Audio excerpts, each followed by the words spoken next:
CMRL Exalogic സാമ്പത്തിക ഇടപാട് കേസിൽ ടി വീണയ്ക്ക് വീണ്ടും ഇഡി സമൻസ് അയക്കും. ബുധനാഴ്ച ഹാജരാകാൻ നിർദ്ദേശിച്ചുകൊണ്ടാണ് സമൻസ് അയക്കുക. ഇന്ന് ഹാജരാവാത്തതിനെ തുടർന്നാണ് വീണ്ടും സമൻസ് അയക്കുന്നത്. കൊച്ചിയിൽ നിന്ന് അബ്ദുൽ നാസർ ചേരുന്നു. നാസർ, ഇന്ന് ഹാജരാകാൻ സാധിക്കില്ല എന്ന് വീണ ഇഡി അറിയിച്ചോ? എന്ത് കാരണം പറഞ്ഞാണ് അവർ ഇന്ന് ഹാജരാകാത്തത്?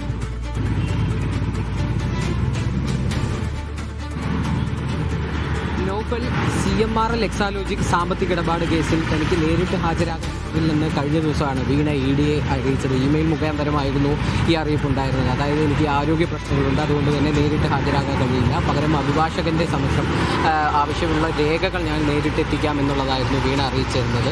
അതുകൊണ്ട് തന്നെ ഇഡിയുടെ ഒരു രീതി അനുസരിച്ച്, അതായത് ഇവർ ആദ്യമായിട്ട് സമൻസ് അയച്ച ദിവസത്തിൻ്റെ കാലാവധി തീരുന്നതിൻ്റെ മുറയ്ക്ക് അടുത്ത സമൻസ്, അതായത് നേരിട്ട് ഹാജരായില്ലെങ്കിൽ അടുത്ത സമൻസ് അയക്കുക എന്നുള്ളതിലേക്ക് ആയിരിക്കും ഇഡി കിടക്കുക. അത്തരത്തിൽ ആണെങ്കിൽ ഇനി വരുന്ന ദിവസങ്ങളിൽ, ശനി ഞായർ ദിവസങ്ങളിൽ ഇഡി ഓഫീസ് പ്രവർത്തിക്കുന്നതല്ല. തിങ്കളാഴ്ചയാണ് കേസിൽ മറ്റുള്ള പ്രതികളായിട്ടുള്ള ശശിധരൻ കർത്ത, അല്ലെങ്കിൽ അദ്ദേഹത്തിൻ്റെ മകൻ ശരൺ കർത്ത എന്നിവരെ ഇഡി ചോദ്യം ചെയ്യാനായി വിളിപ്പിച്ചിരിക്കുന്നത്. ഇതിൻ്റെ തൊട്ടടുത്ത ദിവസമായ ബുധനാഴ്ച ഇവരെ ഇഡി നോട്ടീസ് അയച്ച് വിളിപ്പിക്കാനായിരിക്കും ശ്രമിക്കുക.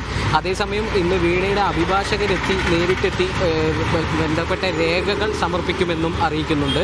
എന്നാൽ ഇത് എത്രമാത്രം ഇഡിക്ക് സ്വീകാര്യമാകുമെന്നുള്ളത് തീർച്ചയല്ല. കാരണം ഇഡിയുടെ രീതി അനുസരിച്ച് അവർ സമൻസ് ചെയ്ത് വിളിപ്പിച്ചിട്ടുള്ള ആളുകൾ നേരിട്ടെത്തി അവരുടെ വിവരങ്ങൾ അറിയിക്കുക എന്നുള്ളതാണ്. അല്ലാതെ അവരുടെ അഭിഭാഷകരിൽ നിന്ന് സ്വീകരിക്കുന്ന രീതി ഇഡിക്കില്ല. എന്തായാലും ഇപ്പോൾ ലഭിക്കുന്ന വിവരങ്ങൾ അനുസരിച്ച് ഇഡി ആദ്യ സമൻസിന് പ്രതികരിക്കാത്തത് കൊണ്ട് തന്നെ വീണയ്ക്ക് അടുത്തതായ ഒരു സമൻസ് ഇന്ന് തന്നെ അയക്കാനാണ് സാധ്യത. അത് ബുധനാഴ്ചയ്ക്ക് തന്നെ നേരിട്ടെത്താനുള്ള അറിയിച്ചുകൊണ്ടായിരിക്കും ഈ സമൻസ് എന്നാണ് നമുക്ക്